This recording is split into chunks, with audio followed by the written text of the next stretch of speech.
que a Bíblia diz em Mateus 6,6, sem saber que existia isso em Mateus 6,6. Fiz uma coisa que está na Bíblia sem saber. O quê? Quando orares, entra no teu quarto, fechando a tua porta, ora o teu pai, que vê tudo que está em secreto. Então o teu pai te recompensará. O teu pai que vem em secreto. Tranquei a porta do meu quarto e comecei todos os dias. Depois que eu chegava do trabalho, eu trancava a porta do quarto. E começava a falar, porque o meu trabalho terminava às 4 da tarde, eu pegava a minha filha na escola às 5:30. Então eu tinha esse tempo. Tranquei a porta do quarto e comecei a falar, Deus. Não sabia que Jesus era Deus. Só que comecei a falar com Deus, Deus. Eu sei que você existe, e agora eu sei que o diabo existe. A minha amiga sempre falou do diabo, e eu nunca acreditei. Agora eu quero saber o resto dessa história. E eu falava com Deus com ousadia. Revoltada, porque eu falei, peraí, quer dizer que a Andréia fala que Jesus é Deus? A Andréia fala que a Bíblia é verdade? E se o resto dessa história for verdade, eu tô por fora. E se o diabo existe, mesmo o inferno existe, Jesus?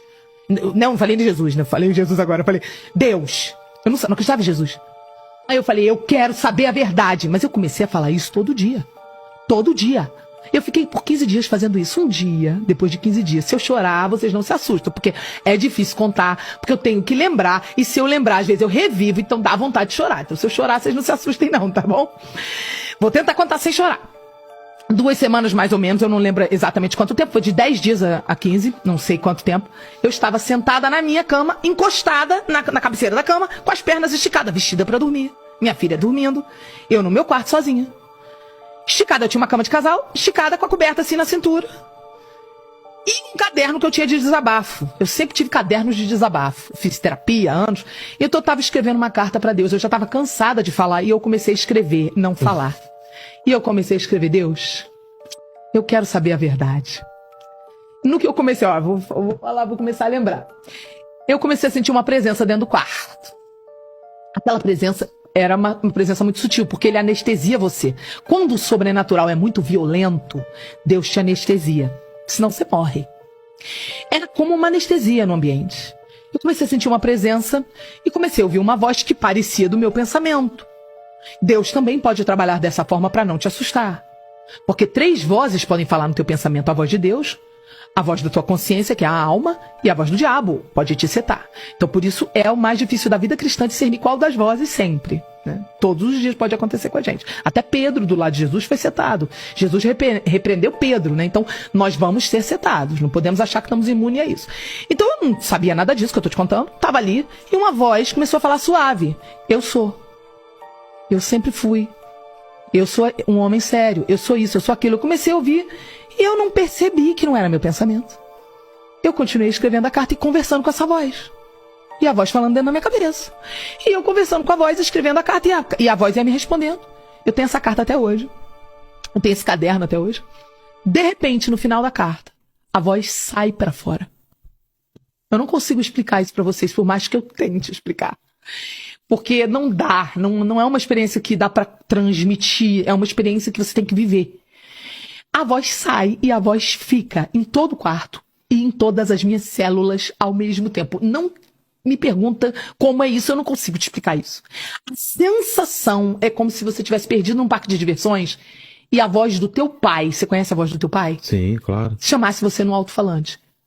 Só que uma voz que eu reconheci sem eu nunca ter ouvido. Como é que pode isso? Jeremias 1:5. Antes que tu te formasse no ventre da tua mãe, diz o Senhor, eu te conheci antes que tu te formasse. Existe uma memória em nós que existe antes da gente ser formado no ventre. E essa memória pode ser ativada por Ele, que nos formou antes de estarmos formados no ventre. Pegou aí? Claro. É uma memória que só Deus pode ativar. Porque Ele que dá o sopro de vida, você nasceu porque Ele deu o sopro de vida. Por isso que tem bebê que nasce morto se não recebeu o sopro de vida.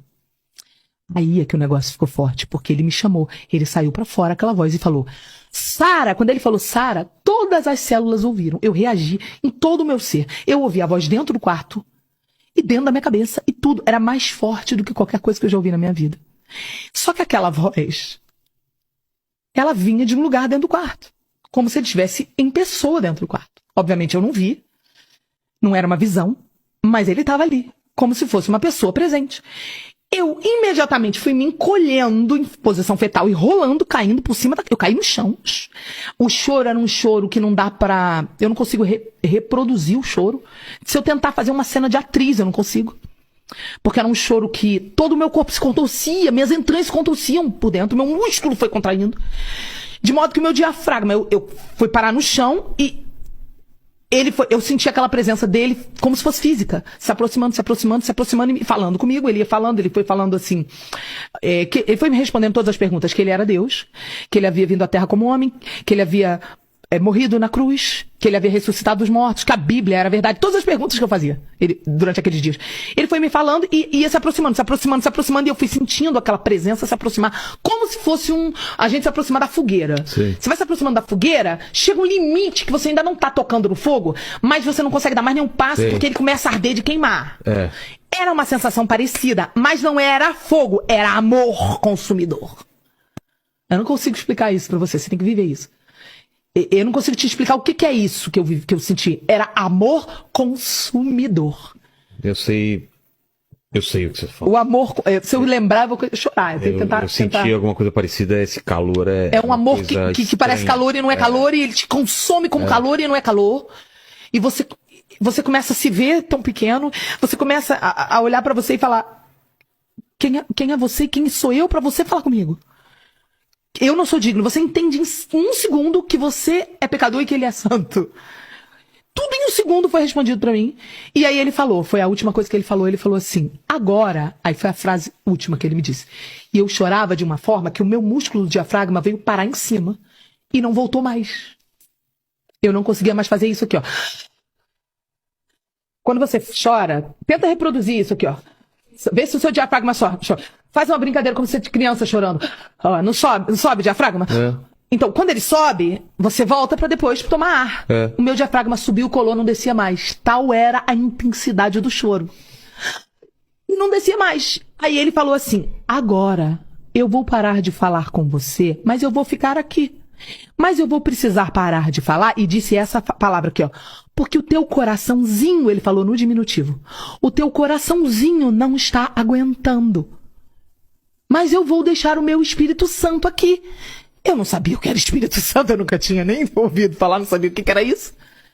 E eu não conseguia mais respirar, travou. Comecei a sentir meus dedos formigar, comecei a desoxigenar. E eu comecei a falar sem voz, assim. Porque o que eu estava experimentando é melhor do que tudo de mais maravilhoso que eu já tinha experimentado na Terra. Nada dessa terra se comparava ao prazer que eu estava sentindo naqueles segundos. Então eu não queria que ele parasse, porque eu nunca tinha experimentado algo tão maravilhoso. Aí você entende que o amor dele é melhor do que a vida. Aí você entende os textos que falam que é mais forte do que a morte. É mais forte o amor dele que a morte, é melhor do que a vida, é melhor do que tudo. Quando você experimenta uma experiência dessa com Jesus, você se torna um crente indesviável. Não há nada desse mundo que consiga te seduzir, porque basta você pedir: Espírito Santo, me lembra daquele momento. Eu só tive segundos de um vislumbrar de um pedacinho da eternidade. Imagina o que é a eternidade.